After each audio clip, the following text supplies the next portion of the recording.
Picture चालू करो बे। दिल्ली के गरीबों के बच्चे, मिडिल क्लास के बच्चों को मैं सरकारी स्कूलों में शानदार शिक्षा दे रहा हूं, लेकिन फ्री में शिक्षा दे रहा हूं। सरकारी स्कूलों में शानदार शिक्षा दे रहा हूं, लेकिन फ्री में शिक्षा दे रहा हूं। लवली पब्लिक यूनिवर्सिटी जो है, प्रोफेशनल यूनिवर्सिटी, बहुत अच्छा काम कर रही है। मित्तल साहब बहुत अच्छा काम कर रहे हैं। मैं उन्हें फिर से बधाई देता हूं, भगवान से प्रार्थना देता हूं कि उनकी यूनिवर्सिटी और वो खूब तरक्की करें, खूब फले फूलें, खूब आगे बढ़ें।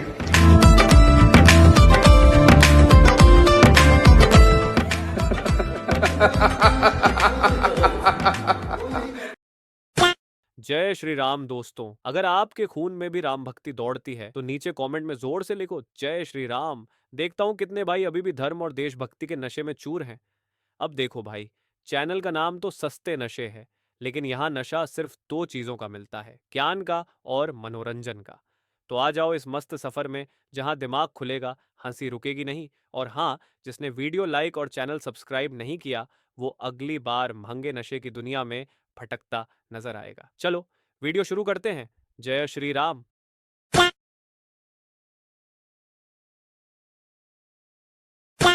देखो यार, आज अगर तुम लोग एडवोकेट राकेश किशोर साहब के एक्ट को कंडेम कर रहे हो कि उन्होंने किस तरीके से चीफ जस्टिस ऑफ इंडिया का अपमान किया है, गवाई साहब का अपमान किया है, तो सही हो तुम लोग। लेकिन दूसरी तरफ जिस तरीके से चीफ जस्टिस ऑफ इंडिया हमारे भगवान के ऊपर टिप्पणियां देते हैं, उससे तुम लोगों को कोई तकलीफ नहीं है, तो तुमसे बड़ा दोगला कोई नहीं है।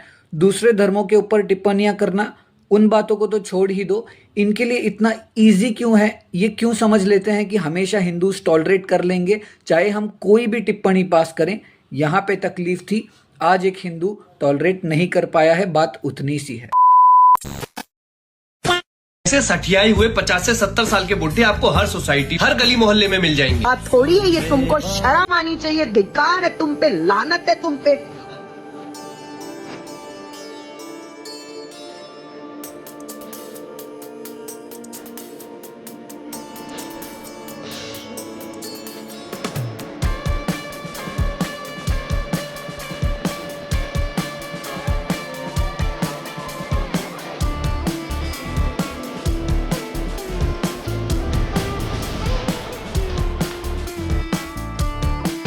किसका फोटो है? युवा तुम्हारा। अच्छा, और युकी, ये कौन है? ये भाई। और ये कौन है? शाजी। ये, और युकी ये कौन है? छोटू बेबी। छोटू बेबी है, छोटू शिवाजी महाराज है। ये कौन है? ये वाले, ये कौन है? अफरीका। कौन युगी? अफरीका। अफजल खान है। और युगी, आपको पता है राज मुद्रा किसने लिखी है? मैं प्रत्याशी हूँ, मैं नहीं, लेकिन जनता जो आपको बताएगी, आप उस पर ध्यान दीजिए। दादी जो मैडम कह रही है इतना बात कि हम काम करते हैं विधानसभा में गरखा में, सब सही कह रही है कि झूठ कह रही है? बताइए, दिखाइए मैडम। अब हम का करें? आपसे मिलने जाती हैं ये? इनको जानती हैं आप? ना, कहाँ मिलना? नहीं मिलती हैं आपसे। ये कह रही हैं कि हम खूब घूमते हैं, सबको मदद करते हैं, किसी का तबीयत खराब होता है तो दिखाते हैं। आपको कभी दिखाई है? एक मिनट, आपको कभी दिखाई है? क्षेत्र में जाके देखिए। आपको नहीं दिखाई है? आपको कभी भी ये मदद की है कुछ? एक मिनट, एक मिनट, एक मिनट। आपको कभी मदद की है? एक मिनट, आपको कभी मदद की है किसी चीज का? आपके यहाँ गैस है? बाथरूम है आपके यहाँ? ना, बाथरूम नहीं है ना, गैसो नहीं की। आपका बेटा क्या करते हैं? हमारा बेटा अति में मजदूरी करते हैं, उनको काम धंधा नहीं मिलता है, नौकरी नहीं है उनके पास। इन लोग से नेतागिरी नहीं होगा। ये लोग नेतागिरी के नहीं, फैशनबाजी के शिकार हैं। तो ये लोग फैशन, अपना जलवा, टी शर्ट पहन के सोशल मीडिया पे चेहरा चमकाते रहे, ब्लॉगर बन जाए, यही बहुत होगा। बात तो सही है। I'm falling in and out of cause don't worry, I'ma get it ready. What happened? My daddy happy. Mama call me up, that money coming and she let me out and hating her. I done felt like eating her. All them days are harder, but my heart out in pieces now. Friends turning into fire. Back to happen, fashion, you niggas back it up. All you niggas, you niggas want to buy you that. I'ma sell it, you niggas salary, about the cabbage. Youngest nigga out of here.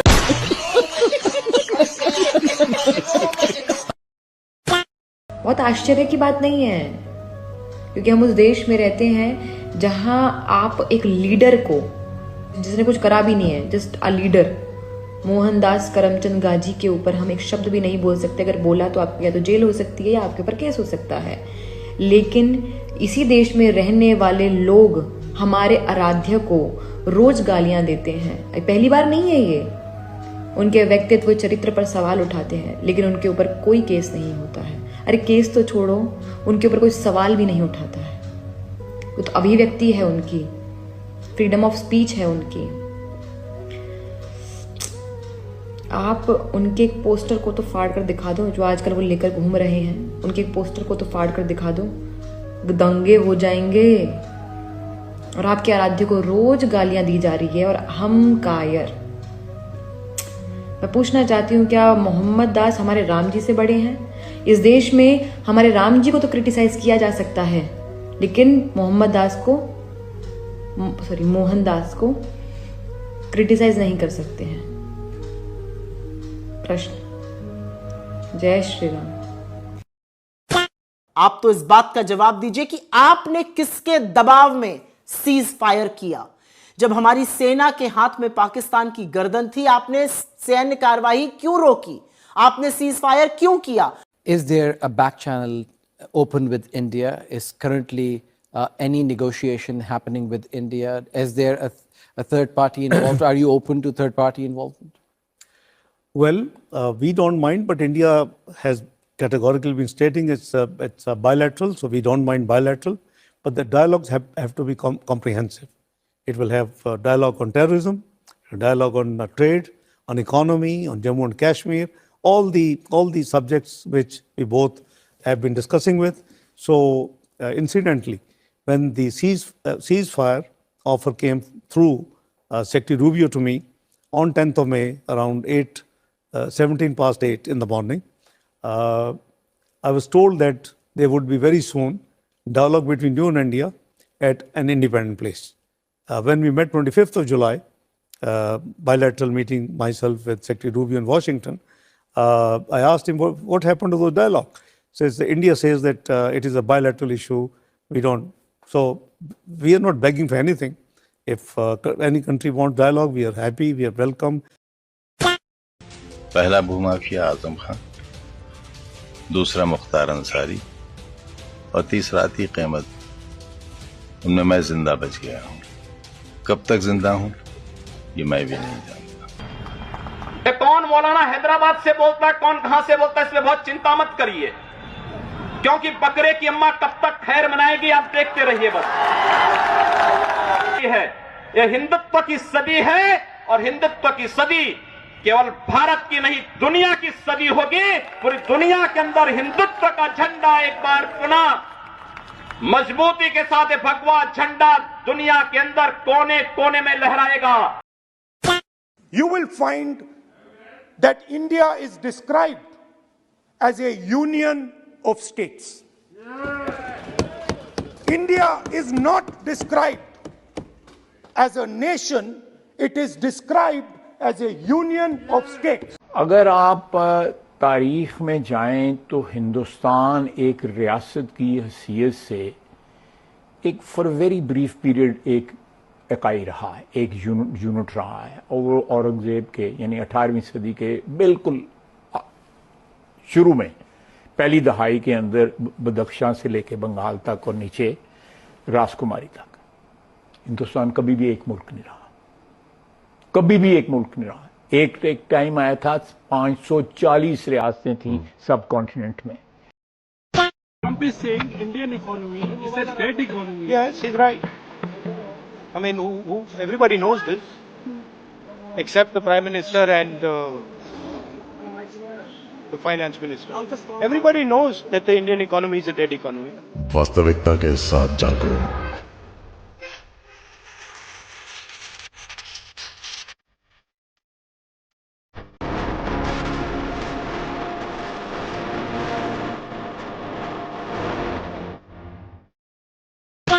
Gandhi का nationalism से क्या लेना देना? सबसे बड़ा nationalist No, he was a politician. Who says he was a politician? And nothing wrong being a politician at all. Who made him politician? The people. The people of this country. And who gave him title as the father of the nation? There is no provision in our holy constitution. Nobody can be called the father of the nation. Our mother is Bharat Mata. Nobody else. Anu ji, आप आजादी की लड़ाई का नायक किसे मानते हैं? जी, आजादी की लड़ाई का नायक किसे मानते हैं? जो मर गए हैं वो नायक थे। सर, गांधी में मरे, इसी देश के लिए मरे और उनकी भी हत्या हुई। जी, उनकी भी हत्या हो गई। आपने जिन्होंने उनकी हत्या की थी, ड्यू कोर्स लॉ ने उस हत्यारे को फांसी पे चढ़ा दिया। That's it. वो देख, वो देख, वो देख, वो देख। अरे बाबा,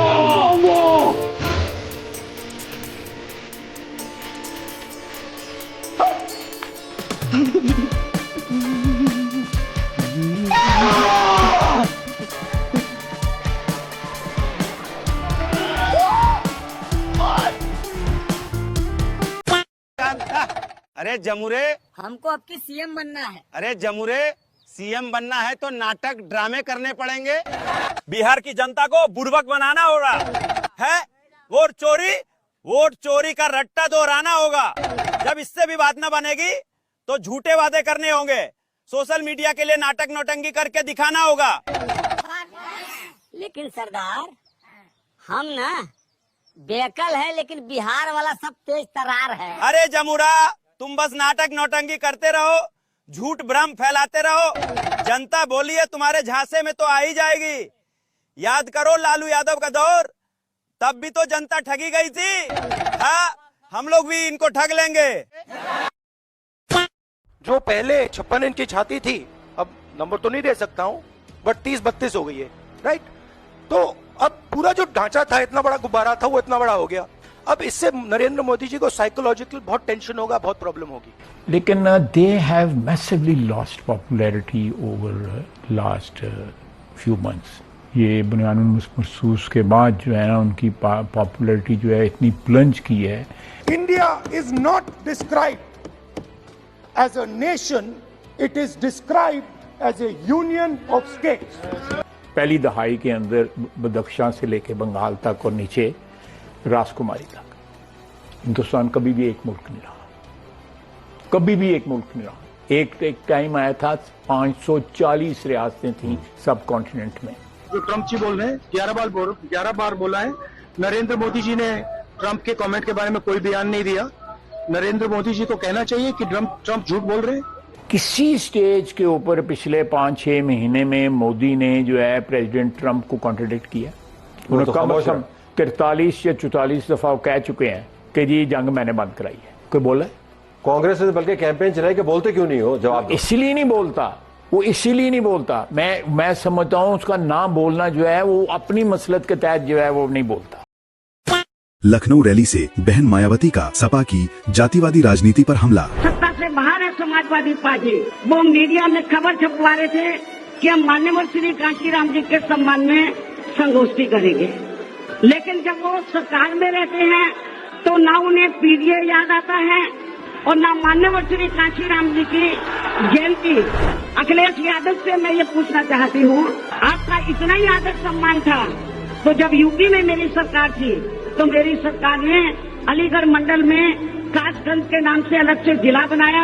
उस जिले का नाम माननीय श्री कांशीराम जी नगर के नाम से रखा था, लेकिन जैसे ही समाजवादी पार्टी पावर में आई उन्होंने नाम बदल दिया। ये इनका दोगला या दोहरा चरित्र नहीं है तो क्या है?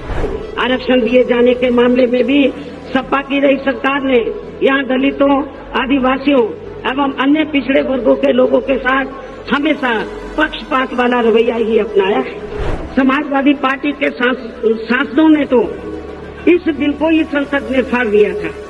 इतनी ज्यादा इस पार्टी को इनके पदोन्नति में आरक्षण दिए जाने को लेकर इस बिल से इनको जबरदस्त एलर्जी थी, नफरत थी। सपा के दलित नफरत और पीडीए के ढोंग से समाज आज भली भांति परिचित है।